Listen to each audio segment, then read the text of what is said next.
전화를 받아 하나님의 선하시고 기뻐하시고 온전한 뜻이 무엇인지 분별하도록 하라. 바울이 로마 교회에 얘기했어요. 분별하라 이거예요. 분별하라.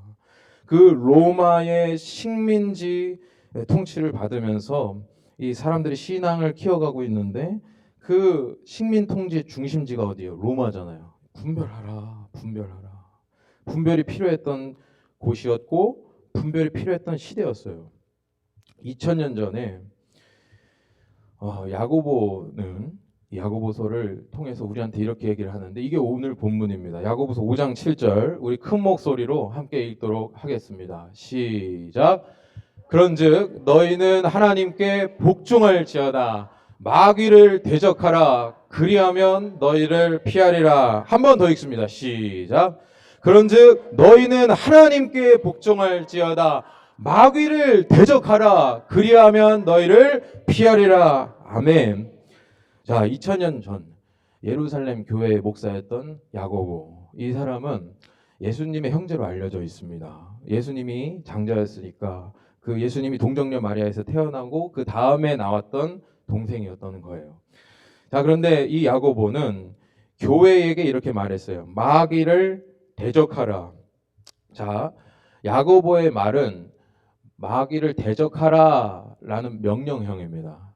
마귀를 대적하면 좋아요 라든지 한번 마귀를 대적해 보세요 라든지 마귀를 대적해 보면 어떨까요 라는 제안이나 부드러운 권유가 아니었어요. 야고보는 명령했습니다. 급박했어요. 야고보서가 쓰여졌던 게 기원 후 60년대입니다. 그리고 그 60년대 야고보는 순교합니다.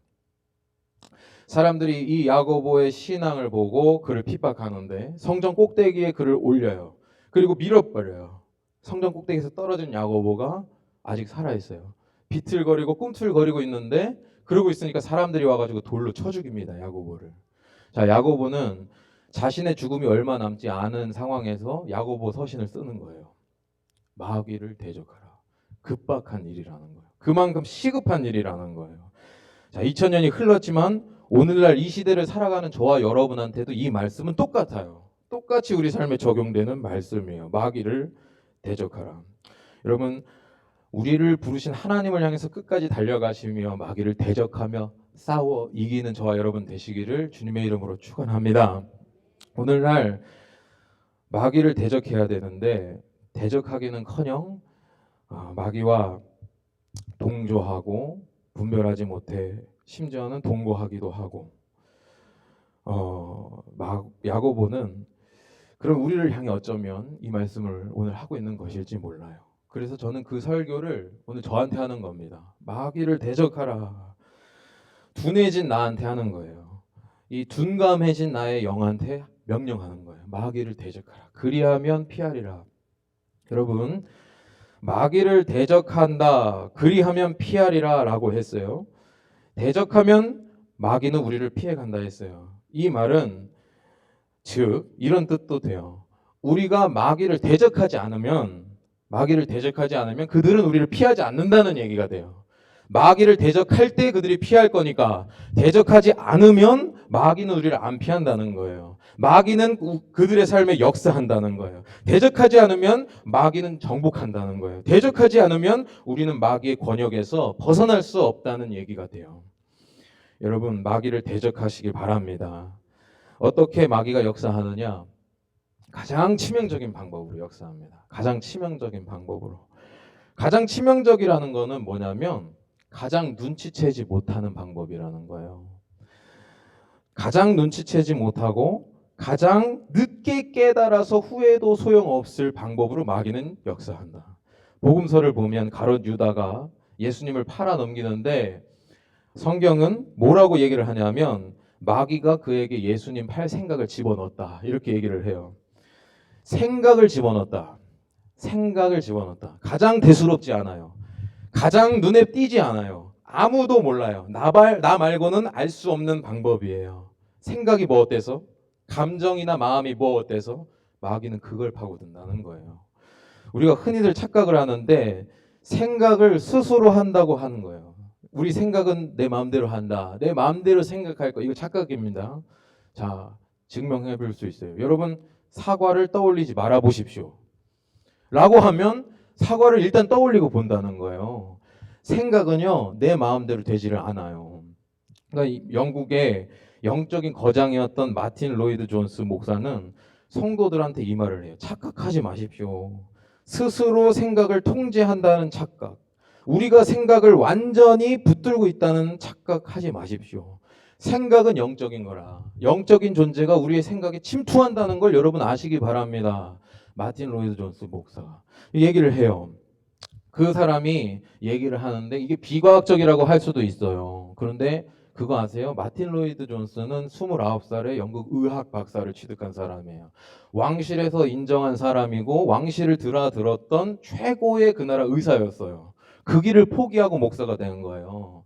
그 사람은 과학자 중에 과학자, 석학 중에 석학이었단 말이에요. 그가 그렇게 얘기를 하는 거예요. 생각을 나 혼자서 한다 생각하지 마라. 영적인 존재가 반드시 생각을 건드리고 침투하고 정복하려고 한다. 이거예요. 그러니까 영적인 존재가 존재하냐는 것뿐만 아니라 그 영적인 존재가 나의 생각과 마음을 침투하려고 한다. 이거는요. 과학적이냐 비과학적이냐 이 문제가 아니라 사실이라는 거예요. 실제로 그렇다는 거예요. 성경은 가롯 유다에게 예수를 팔 생각을 마귀가 넣었다고 그랬어요.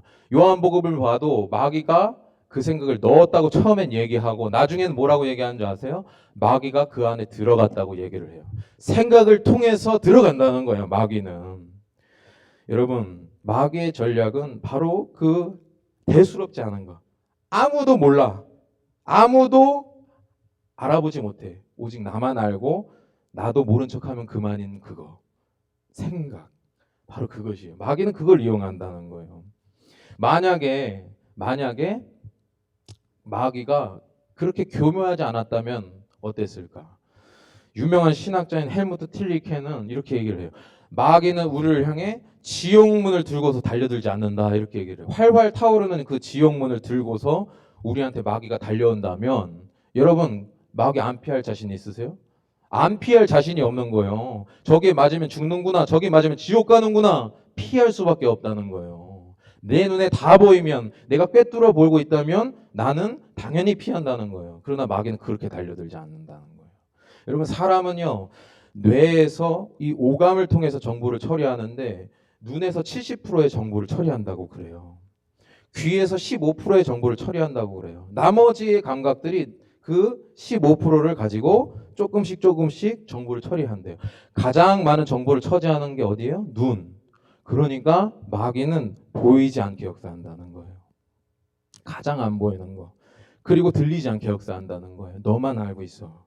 자, 유다가 예수님 머리에 향유를 붓는 마리아를 보면서 이거 팔아가지고 3천 데나리온에 가난한 사람들 도와줬어야지 이렇게 얘기를 합니다. 틀린 말이 아니었다는 거예요. 맞는 말이었다는 거예요. 그의 생각은 틀림이 없었고 논리적이었다는 거예요. 그러나 마귀는 그 생각을 통해 역사했다는 거예요. 내가 설마 틀릴 리 있겠어? 이런 자기 확신. 내가 설마 틀린 말 하겠어? 라는 자기의 생각에 빠져있는 유다를 마귀는 이용한다는 거예요. 여러분 우리의 마음을 잘 돌보시기를 바랍니다. 마귀는 그것을 통해 역사해요. 왜? 제일 방심하기 쉬우니까.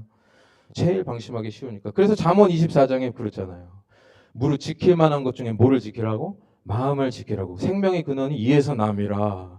마음을 방심하기 가장 쉽다는 걸 알아요. 그래서 마귀는 그걸 이용한다는 거예요. 마귀의 무기는 그래서 마음을 파고드는 거예요. 사람은 눈에 보이는 고난이 닥치면 어떻게 하느냐? 무릎을 꿇습니다. 눈앞에 있는 고난 앞에서는 사람은 쉽게 무릎을 꿇어요. 하나님한테 기도하기가 참 쉬워요. 왜? 당장 아프거든요. 당장 힘이 들거든요. 당장 막막하거든요. 하나님을 찾게 돼 있어요. 그런데 눈앞에 안 보이는 것들. 이거 한 번쯤은 어떤데? 이 정도면 괜찮잖아. 마귀는 그걸 노린다니까요. 자, 소돔과 고모라에 아브라함의 조카였던 롯이 있었어요.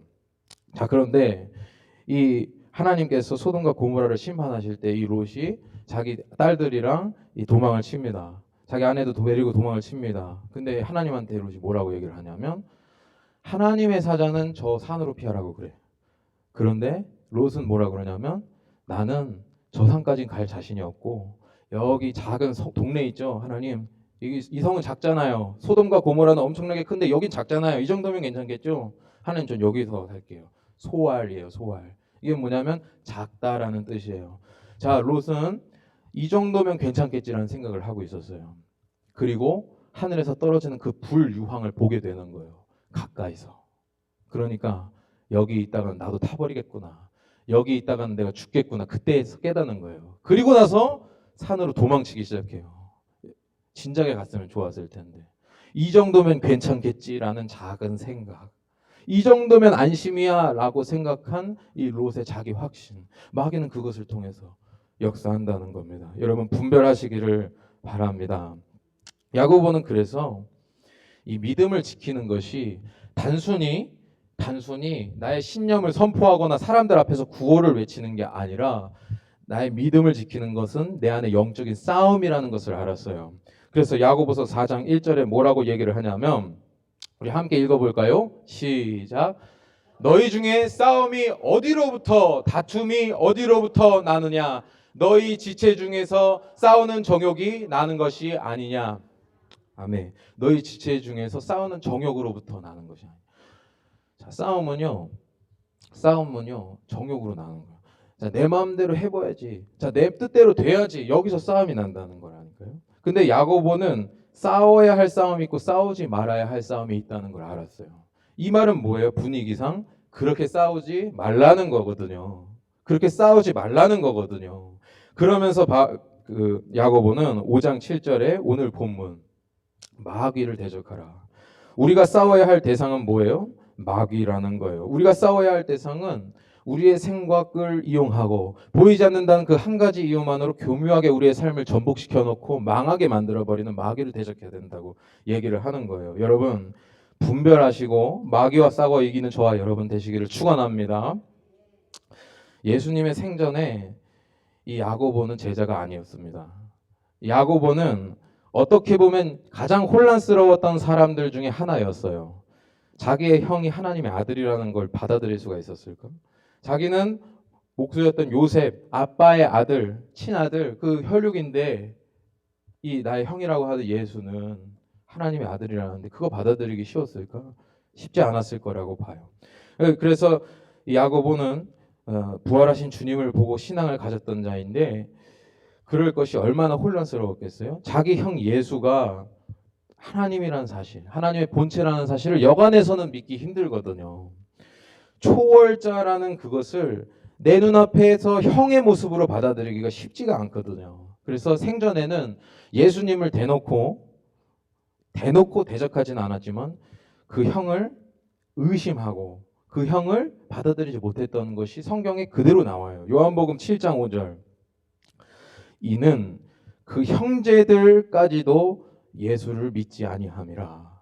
자, 예수님이 고향 갈릴리에서 이적을 행하고 계세요. 병든 자들을 다 고쳐주시고 심지어는 귀신들은 먼저 저기서 예수님을 바라보고 왜 여기 오셨습니까? 아직 때가 안 됐습니다. 자, 귀신이 먼저 알아보고 떠나는 사람, 귀신이 먼저 무릎 꿇고 부르짖는 사람, 그게 나의 형이라고? 그게 예수라고? 믿기 쉽지가 않다 이거예요. 이해가 안 된다는 거예요. 그러니까 뭐라고 얘기를 하냐면 예수님이 고향 갈릴리에서 그렇게 기적을 행하니까 유대인들이 예수님을 죽이려는 정황을 다 알고 있어요. 예루살렘에 가면 나의 형은 죽는구나. 바리새인들과 서기관들이 칼을 갈고 있구나 아는 거예요. 그런데 그걸 알면서도 야고보를 포함한 형제들은 뭐라고 얘기하냐면 예루살렘으로 가소서. 예루살렘으로.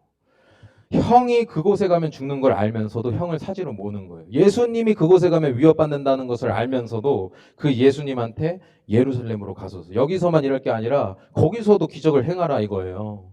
사지로 몰았던 거예요. 동생들이 말도 못하겠죠. 질투도 아닌 것이 막 그 속이 정말 복잡했을 거라는 생각이 들어요. 더 심한 것은 그 친족들이 주님을 미쳤다고 그랬어요. 주님이 많은 사람들을 고치고 아까 말씀드렸다시피 귀신들이 먼저 그 예수님을 알아봐요. 마가복음 3장 11절. 더러운 귀신들이 어느 때에든지 예수를 보면 그 앞에 엎드려 부르짖어 이르되 당신은 하나님의 아들이나이다.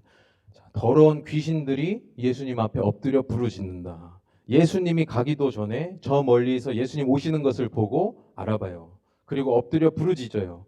사람이 아니고 귀신이 알아보는 존재. 귀신이 먼저 도망가는 사람. 귀신이 먼저 항복하는 사람. 보통이 아니거든요. 많은 무리가 예수님을 찾아오는데 이 상황을 친족들은 좋게 못 봅니다. 가족들. 마가복음 3장 21절을 보면 자, 우리 함께 읽습니다. 시작. 예수의 친족들이 듣고 그를 붙들러 나오니 이는 그가 미쳤다 하멜러라. 자, 이는 그가 미쳤다. 그가 미쳤다. 여기서 그가 누구예요? 예수. 내 가족이고 내 형제고 하나님의 아들이라고 하는 자인데 미쳤다. 제정신이 아니다. 자, 자신의 혈육을 대적하기 시작합니다. 미쳤다고 얘기를 합니다. 예수님 또한 그들을 거절했습니다. 그들은 내 가족이 아니라 하나님의 뜻을 행하는 자가 바로 내 가족이다. 여기 나와 같이 하나님의 뜻을 구하는 자가 나의 어머니요 나의 형제 자매다. 예수님은 그들을 배척하시면서 주님의 일을 하셨습니다. 자, 야고보는요. 예수님이 사역하실 때 혈과 육으로 싸워봤던 경험이 있는 사람이에요. 나의 혈육, 나의 형, 그 예수님이 하나님의 아들이라는 게 믿겨지지 않아서, 그 사람이 하나님의 뜻을 행한다는 것이 믿겨지지 않아서, 그런 인간적인 한계 때문에서라도 예수님을 믿지 않았던 사람이에요. 예수님한테 미쳤다고 했던 사람이에요. 동생이지만 그랬어요. 자, 야고보는 혈과 육으로 싸워봤기 때문에 오늘 우리에게 그 말씀을 똑같이 하는 겁니다. 혈과 육으로 싸우지 말고 마귀를 대적하라. 그리하면 피하리라. 혈육 간의 싸움은 소용이 없다는 거예요. 혈육 간의 싸움은 오히려 믿음을 파괴시킨다는 거예요. 자, 하나님께 복종함으로 마귀를 이기라는 말을 합니다. 우리는 마귀와 싸우라고 하면 피곤합니다. 저 목사가 또 싸우라고 그러네. 저 목사가 또 우리가 잠들어 있다고 가정하고 또 우리를 흔들어 깨우고 있는데, 이렇게 버젓이 깨어 있는데 우리가 싸울 준비가 되어 있고 맨날 하루하루 힘들게 싸워가고 있는데 저 목사가 또 싸우라고 하네. 힘들죠. 피곤하죠. 그런 얘기를 하는 저도 피곤하고. 자, 그런데 그거는 우리의 착각이더라고요. 자, 우리는 흔히 마귀와 대적하라, 마귀와 싸우라 이렇게 얘기를 하면 마귀와 힘겨루기를 해서 이기라는 말로 이해를 합니다. 우리가 힘을 키워서 마귀를 짓밟아 버려야지 이렇게 생각을 하는데, 그게 아니라 오늘 본문 야고보 5장 7절을 보면 뭐라고 얘기를 합니까? 맨 윗줄 한번 읽어봅시다. 시작. 그런즉 너희는 하나님께 복종할지어다. 이 싸움은 내가 힘겨루기를 해서 이기는 싸움이 아니야. 이 싸움은 내가 마귀보다 힘이 세져가지고 이길 수 있는 싸움이 아니라는 거예요. 무슨 싸움이라? 하나님께 복종하는 싸움이에요. 내가 마귀 앞에서 내 편이 누군지 분명하게 밝히는 거예요. 내가 누구 편인지 마귀한테 증명하는 거예요. 너가 나를 이렇게 시험해? 너가 나를 이렇게 가만히 안 둬? 너가 나를 이렇게 괴롭혀? 그렇지만 나는 끝까지 하나님 편이야. 마귀를 체념시키고 마귀를 단념시키는 거예요. 우리가 해야 될 싸움은 그런 싸움입니다. 우리가 해야 될 싸움은 혈과 육의 싸움이 아니에요. 그래서 바울은 에베소 교회에 말하잖아요. 우리의 씨름은 혈과 육을 상대함이 아니라 통치자들과 권세자들과 이 어둠의 세상 주관자들과 하늘의 악한 영을 상대함이라. 마귀의 모든 관계를 대적하기 위해 하나님의 전신갑주를 입으라. 바울은 얘기했던 거예요. 우리가 싸우고 있는 것은 저 사람이랑 치고 박아서가 아니야. 저 사람이 마음에 안 든다고 싸우는 게 아니야. 뭐예요? 권세자들과 싸우는 거예요. 권세자들. 예수님이 이 땅에 다시 재림하실 것입니다. 예수님이 이 땅에 재림하실 때에 심판의 부활이 있고 영생의 부활이 있습니다. 우리가 죽은 자들 산자들이 다 함께 모여가지고 예수님 옆에서 심판을 받는 것이 정해진 이치인데, 그때까지 마귀는 예수님의 권세를 우리 눈에서 가려가지고 세상에 있는 모든 권세가 자기한테 있다고 우리를 속이는 거예요. 그러니까 그 속이고 있는 거짓 아비를 우리는 싸워야 된다는 말입니다. 거짓 아비가 때가 오기 전까지는 우리를 계속 가만히 안 놔둬요. 오해가 생길 거예요. 싸움이 생길 거예요. 그러나 싸우란 말입니다. 무엇으로요? 하나님께 순종함으로 싸우란 말입니다. 하나님께 복종함으로 싸우란 말입니다. 오늘 새벽기도 본문이 야곱의 얘기였습니다. 새벽기도 본문이 야곱이 하나님이 나를 축복하신 걸 알아요. 그런데 하나님이 나를 지켜주실 거를 믿지는 못해요. 그래서 에서한테 나아가는데 떳떳하게 못 나가는 거예요. 끝까지 하나님한테 씨름하는 거예요. 하나님을 씨름하는, 내가 알긴 아는데 믿지는 못해. 알긴 하는데 도저히 믿어지지가 않아. 그렇게 사라지지가 않는 거예요. 우리들의 모습이지만 그게 잘못됐다는 것이 아니라 끝까지 하나님과 씨름하는 거. 하나님을 다른 말로 의지했던 야곱을 보시고 우리도 그렇게 싸워야 되는. 하나님을 의지함이 곧 싸움입니다. 하나님을 의지함이 곧 승리인 겁니다. 여러분, 하나님을 의지함으로 승리하시기를 축원합니다. 둘째, 마귀와 싸우는 방법. 그건 뭐냐면 진짜 권세를 붙드는 거예요. 아까 얘기했지만 에베소서 6장에서 바울은 우리의 싸움은 혈과 육이 아니라 그랬어요. 우리의 싸움은 통치자들과 권세들과 어둠의 세상 주관자들과 하늘에 있는 악한 영을 상대하는 거라 했어요. 자, 통치자들, 권세자들, 이게 뭡니까? 자, 어려운 말이 아니에요. 통치자들은 어떻게 해요? 명령하는 자들이에요. 주관자들은 뭐예요? 상황을 이끌어가는 자들이에요. 우리가 보이지는 않지만 마귀는 그렇게 일을 꾸민다는 거예요. 상황을 흘러가게 하는 마귀, 상황 가운데 우리에게 교묘하게 속삭이는 악한 영, 그것들을 어떻게 우리가 싸워 이기느냐? 그들이 이 상황을 주도하는 것 같지만 진짜 권세자는 따로 있다는 거예요. 그들이 어둠의 세상 주관자들로서 우리의 삶을 그들이 짊어지고 있는 것 같지만 진짜 주관자는 따로 있다는 거예요. 마태복음 28장 18절. 자, 함께 읽습니다. 큰 목소리로 시작. 그런즉 너희는 하나님께 복종할지어다. 아닙니다. 이거 아닙니다. 이거 마태복음 28장 18절입니다. 예수께서 나와 말씀하시되. 안 드렸나요? 죄송해요. 제가 읽습니다. 예수께서 나와 말씀하여 이르시되 하늘과 땅의 모든 권세를 내게 주셨다. 자, 부활하신 예수님께서 제자들한테 나와서 하신 말씀이에요. 하늘과 땅의 모든 권세를 내게 주셨다. 아버지가 하늘과 땅에 있는 모든 권세를 나한테 줬다. 무슨 말입니까? 진짜 권세자는 부활하신 예수님이라는 거예요. 우리 눈앞에 보이는 상황이 뒤틀려 있을지라도 이것을 모든 것을 협력함으로써 선하게 풀어가실 권세가 하나님께 있다는 거예요. 진짜 권세를 붙들므로써 승리하시기를 바랍니다. 진짜 권세는 바로 우리 주 예수 그리스도인 줄 믿습니다. 마귀와 싸우는 방법, 승리하는 방법 세 번째, 하나님을 신뢰하는 거예요. 하나님을 신뢰하는 거. 여러분 창세기를 보면 아브라함 나오고 또 그 아들 누가 나와요? 이삭이 나오고 또 야곱이 나와요. 아까 야곱 얘기했는데 야곱 아빠 이삭이 결혼을 몇 살에 했는지 아시는 분? 40에 했습니다. 맞습니다. 40에 했습니다. 일찍 한 게 아니죠. 일찍 한 게 아니에요. 그런데 자, 야곱을 몇 살에 낳은지 아시는 분? 60에 낳습니다. 60에. 자, 아브라함의 아들이에요. 열국의 아비가 될 것이라 축복받은 아브라함의 아들이라. 그러면 그 아들은 열국의 아버지가 마찬가지로 되어야 돼요. 자, 이 자식들을 통해서 복을 받아요, 세상이. 아브라함의 아들 이삭을 통해서도 마찬가지로 세상이 복을 받게 되어 있다고요. 이삭도 아버지가 돼야 된다고요. 그런데 20년 동안 자식이 생기지 않아요. 그런데 이삭의 반응은 뭔지 아세요? 성경을 보면 이삭이 기도했다고 표현을 해요. 하나님을 신뢰한 거거든요. 자, 여러분 싸움은 그렇게 이기는 겁니다. 하나님을 신뢰함으로. 자, 이삭이 브에세바라는 땅에서 살고 있는데 아버지 장사하고 어머니 돌아가셨어요. 자, 그런데 흉년이 찾아와요. 살 방법이 없어. 막막해요. 배가 고파요.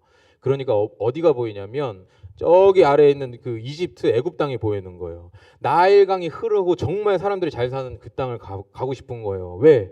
살려고. 여기 있으면 죽겠으니까. 애굽 땅에 그래서 가고 싶은 거예요, 이삭이.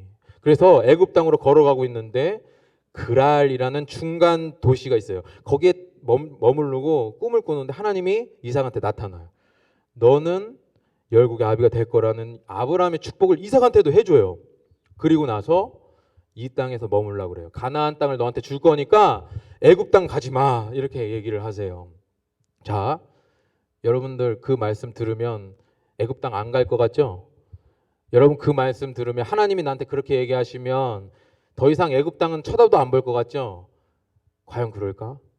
난 아니라고 생각해요. 저는 이 말씀을 묵상하면서 배고파 죽겠는데 과연 그럴 수 있을까? 흉년이 들었다잖아요. 이 흉년은 몇십 년 만의 흉년이에요. 성경은 뭐라고 표현하냐면 아브라함 때 있었던 그 흉년이라고 얘기를 해요. 아브라함도 이 흉년 때문에 애굽 가려고 했던 거거든요. 이삭도 마찬가지. 어마어마한 이 흉년과 재앙 앞에서 당해낼 재간이 없는 거예요. 굶어 죽게 생겼는 거예요. 처자식들이 딸려 있는데 이러다간 다 굶어 죽겠는 거예요. 어쩔 수 없어 하면서 애굽에 가려고 했던 그 아버지의 심정. 여러분 이해가 되시나요? 하나님이 나한테 그렇게 말씀하셨지만 그 땅에 머물고자 하는 그의 결정은 쉽지만 않았다라는 거예요. 이삭이 머물렀을까요? 애굽을 갔을까요? 머뭅니다. 머물었어요. 이삭이 그 땅에 머물기로 작정을 합니다. 하나님을 신뢰했다는 거예요. 하나님의 약속을 끝까지 붙들었다는 거예요. 그러니까 어떻게 됐느냐? 이삭이 그 땅에서 농사를 짓는데 100배의 소출을 얻었다는 거예요. 여러분 100배의 소출. 지금 무표정이잖아요. 100배의 소출이라 그러면 어마어마한 거거든요. 제가 찾아봤어요. 얼마나 어마어마한 건가. 로만스 그 파밍이라고 하는 이 옛날 책을 찾아보니까 인터넷으로 찾아보니까 그 책에는 옛날 고대 농사를 지었을 때 잘 지으면 풍년이 들면 7배에서 10배의 수확을 했다 그래요. 그리고 몇십 년 만에 한 번 찾아오는 대풍년이 있었어요. 이때 몇 배를 얻었냐면 30배를 얻었대요. 몇십 년 만에 한 번. 자, 그런데 이삭은 흉년이 들었어요. 여기 있으면 죽게 생겼어요. 픽픽 쓰러지는 거예요. 먹을 게 없어서. 그래서 애굽으로 가려고 그랬는데 결국엔 하나님 때문에 가나안에 남았어요. 그런데 하나님 말씀을 신뢰하니까 농사를 지었는데 100배의 소출을 얻었다. 몇십 년 만에 한 번 있는 풍년도 100배의 소출을 내는데 그 사람 죽어가는 흉년에 하나님께서 이삭에게 100배의 소출을 줬다는 거예요. 하나님을 신뢰하는 자에게 역사하는 줄로 믿습니다. 여러분 하나님을 신뢰함으로 싸움에서 이기시기를 축원합니다. 유명한 일인데 하나님을 신뢰하는 건 참 어렵잖아요. 저도 이 일화를 듣고 마음이 참 복잡하고 도전을 받았습니다. 박보영 목사님의 일화입니다. 얼마나 자기를 부인해야 하는가. 그 목사님이 가정 형편이 어렵고 또 가정에서 함께 살 수 없는 그런 10대 그 친구들과 함께 사셨어요. 그 중에는 어쩔 수 없는 상황 때문에 같이 살고 있는 한 소녀가 있었는데 이 소녀가 어릴 때 이 집에서 이 자기의 배다른 오빠한테 어떤 그런 성적인 안 좋은 경험을 한 거예요. 근데 그렇게 해서 그 집을 뛰쳐나온 이 소녀를 말하자면 걷어서 같이 살고 또 학교도 보내고 또 이 여러 명이 같이 사니까 같이 살고 있는데 어느 날 이 그 오빠가 군대를 갔어요. 근데 휴가를 나와서 자기 동생 여동생을 찾은 거예요. 배다른 여동생을. 자, 그런데 그 여동생한테 접근을 해서 그 여동생이 학교를 가지 않고 몇 날 며칠 같이 지내다가 그 여동생이 임신을 했다고 그럽니다. 자, 모든 사람들이 모를 줄 알았는데 이제 몸이 변하고 그러니까 사람들이 알아보기 시작한 거예요. 학교를 도저히 막 고개를 들고 다닐 수가 없는 그런 상황이에요. 교무실도 불렀어요.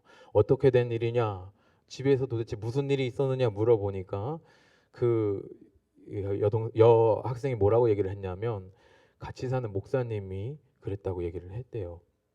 자, 사람들이 전부 다 욕했답니다. 침을 뱉고 욕을 하는 건 기본이고 막 뒤에서 뭐 온갖 나쁜 짓을 했답니다. 수치요, 모욕이고 정말 살고 싶지 않고 그런 경험을 목사님이 했답니다. 그 소녀랑 얘기를 하는데 너 그때 왜 그랬니? 이렇게 물어보니까 그렇지 않으면 학교를 앞으로 더 다닐 수 없을 것 같아 이렇게 얘기를 했답니다. 내가 차마 배다른 오빠일지라도 내 가족인데 가족이랑 그런 일이 있다고 얘기를 하면 나는 정말 세상에 고개 들 수 없는 사람인 것 같아서 그렇게 얘기를 했답니다. 그 얘기를 듣고 박보영 목사님이 한 말이 잘했다. 잘했다. 그렇게 한 거 잘한 거다. 너 그렇게 해서라도 앞으로 너 인생 남들한테 고개 숙이지 말고 기죽지 말고 살았으면 좋겠다. 여러분 이렇게 대답할 수 있으세요? 제가 이렇게 대답할 수 없을 것 같아서. 기가 막힌 거예요. 감당할 수 없는 대답인 거예요, 그게. 근데 성경은요, 이런 사람들을 가리켜서 뭐라고 말을 하냐면 세상이 감당하지 못하는 사람이다, 이렇게 얘기를 해요. 히브리서 11장 36절에 또 어떤 이들은 조롱과 채찍질뿐 아니라 결박과 옥에 갇히는 시련도 받았으며 37절 8절 같이 봅시다. 7절 보여주세요. 돌로 치는 것과 톱으로 켜는 것과 시험과 칼로 죽임을 당하고 양과 염소의 가죽을 입고, 이거 왜 입는지 아세요? 광야에 숨어 살았던 거예요. 들키면 죽으니까 양가죽, 소가죽 뒤집어 쓰고 동굴 그리고 광야에서 숨어 살았던 거예요. 유리하며 궁핍과 환난과 학대를 받았으니 38절 이런 사람은 세상이 감당하지 못하느니라. 함께 읽을까요? 38절 처음부터 시작. 이런 사람은 세상이 감당하지 못하느니라. 그들이 광야와 산과 동굴과 토굴에 유리하였느니라. 아멘. 하나님을 신뢰함으로 여러분 이렇게까지 싸울 준비가 되어 있으십니까? 오늘날 이 시대를 살아가는 우리의 삶의 모습이 꼭 저렇지만은 않더라도 그 싸움의 본질은 똑같아야 되는 거 아닙니까? 마귀를 대적할지를 그리하면 피하리라. 어떻게 대적하고 계신데요? 아까 말했잖아요. 오늘 나는 나한테 설교하고 있다고. 마귀를 너는 어떻게 대적하고 있느냐? 어떻게 대적하고 있느냐? 여러분, 본질은 똑같습니다. 믿음 지키기 위해서는 저렇게라도 싸워야 되는 것입니다. 시험 마귀에 대적하여 승리하는, 하나님만을 복종함으로, 하나님께만 순종함으로, 주님을 신뢰함으로 승리하는 저와 여러분 되시기를 간절히 주님의 이름으로 축원합니다. 상황이 덤벼옵니다. 오해가 생깁니다. 고난이 따라옵니다. 그러나 마귀를 대적하여 이기는 저와 여러분이 되시길 다시 한번 주님의 이름으로 간절히 축원합니다. 기도하겠습니다. 좋으신 하나님, 시련이 참 많고 또 고난이 따라오고 또 이 뒤에 하나님의 축복이 있는 걸 알지만 그것을 속임수 삼아 우리를 걸려 넘어지게 하는 마귀, 오늘 이 마귀와 싸워 이기기로 다시 한번 결단합니다. 주님은 우리를 승리로 이끄실 하나님이십니다. 하나님을 승리하고 이 싸움은 하나님께 복종하는 것에 달려있다는 것을 깨닫고 주님 앞에 다시 한번 죽도록 충성해야지, 하나님을 죽도록 신뢰해야지 다짐하는 저희들을 하나님 인도하여 주시옵소서. 저희에게 힘을 주시옵소서. 그리하여 우리의 삶 가운데 하나님의 놀라운 역사가 일어나는 우리 모두 다 되게 하여 주실 줄로 믿고 감사드리오며 예수님의 이름으로 기도를 드립니다. 아멘.